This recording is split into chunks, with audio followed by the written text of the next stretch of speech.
Very bizarre stuff going on in the House of Representatives. Last Thursday, House Republicans, actually it was a week ago Thursday, House Republicans voted 216 to 205. Not a single Democrat voted for this. Yeah, this was entirely Republican. This is a purely partisan vote.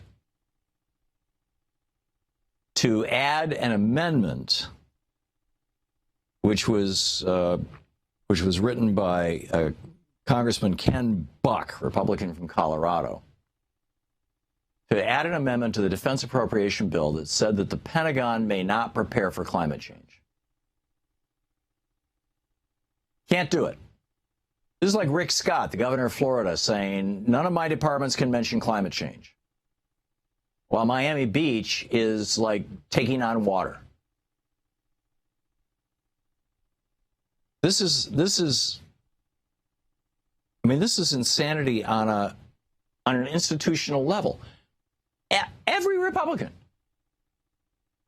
This is the reach of ExxonMobil and the Koch brothers and the other fossil fuel billionaires who have apparently completely bought the Republican Party. Because every Republican knows that if they start talking about climate change, or if they say, climate change may be real, maybe we should take this stuff seriously. Let's talk about the fact that the civil war in Syria came about in large part because, climate change was moving the desert south, and over 1 million farmers had to, flee their farms because they turned into sand, into desert, and ended up as homeless people in Syria's cities. That it was the failure of the wheat crop in Tunisia that to a substantial extent, not just Tunisia, but, across the Horn of Africa, that led to the so-called Arab Spring. And the failure of the wheat crop was the consequence of global climate change. I mean, during the Bush administration, the Department of Defense was planning for climate change. The Department of Defense has been, at the forefront of this stuff for some time because they get it that water wars are coming, that a lot of the world's refugees are actually climate refugees, that it's going to get worse, that we now have 5% more moisture in our air, in our atmosphere than we had back 50 years ago, and the result of that is that our storms are more intense and more frequent, and they carry, actually I'm not sure if they're more frequent, but they're more intense, and when they drop rain, they drop a hell of a lot more rain because they got more moisture to begin with. They have more moisture to begin with.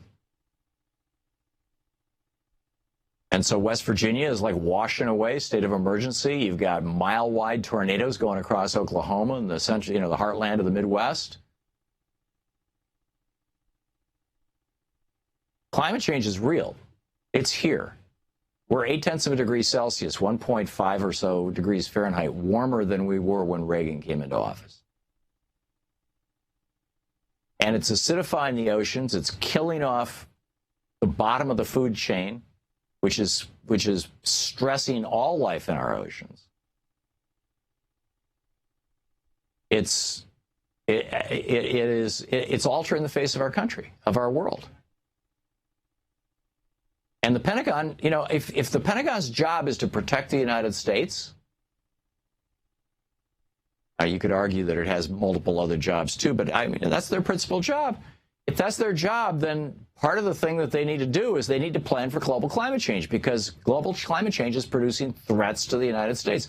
In fact, I think you could build a reasonably good case that even if George W. Bush had not stupidly, criminally lied us into a war in Iraq and stupidly taken us into a war in Afghanistan, in my opinion,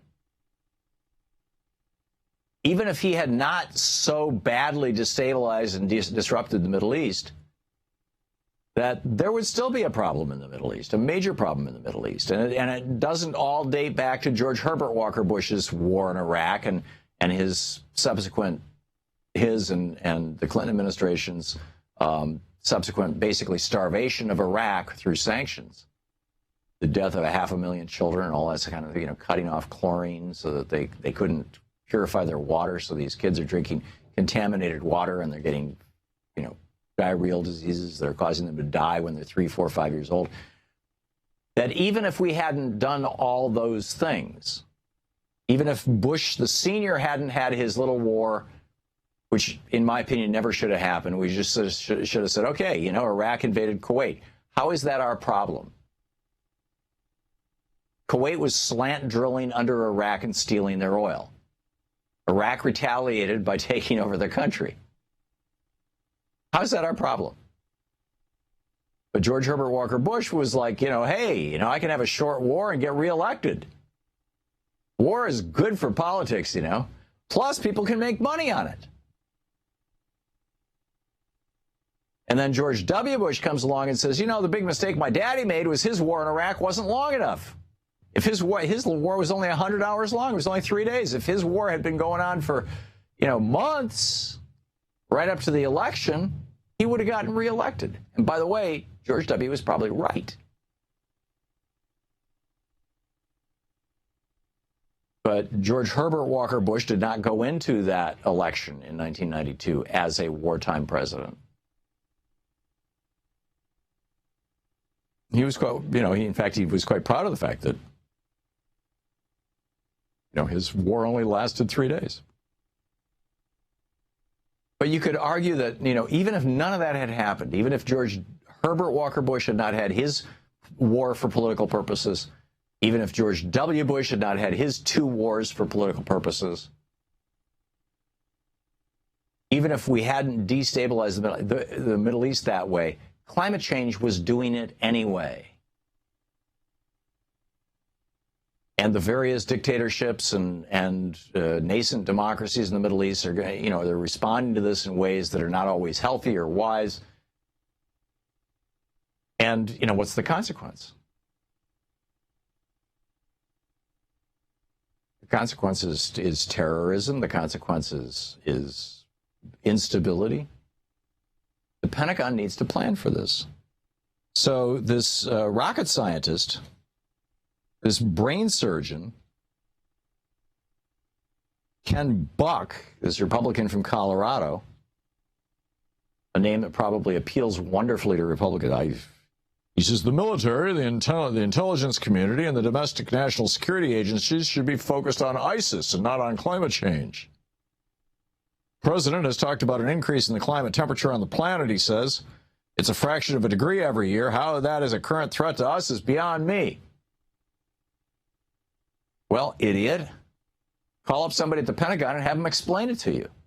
But instead, they're putting this piece of, this last week, this from Politico, piece by Danny Vinnick.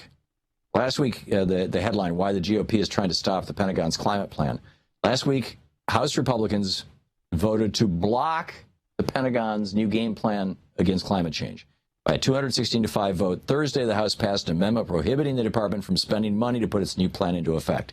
Not a single Democrat voted for the amendment, which was attached to the defense spending bill. It's the second time in just a few weeks that the House GOP has tried to halt the Pentagon's climate policies. A similar measure attached to the House Defense Authorization Bill, which also received no Democratic votes, passed in May. These guys, the thing that they know is that if they don't try to stop any conversation about climate change, that they will face a primary challenger funded by the fossil fuel billionaires and their shills. And that's got them scared. To watch more clips from our programs, hit the Watch More Videos button over here. And please be sure to hit the handy-dandy subscribe button so you'll always be up to date. Tag, you're it.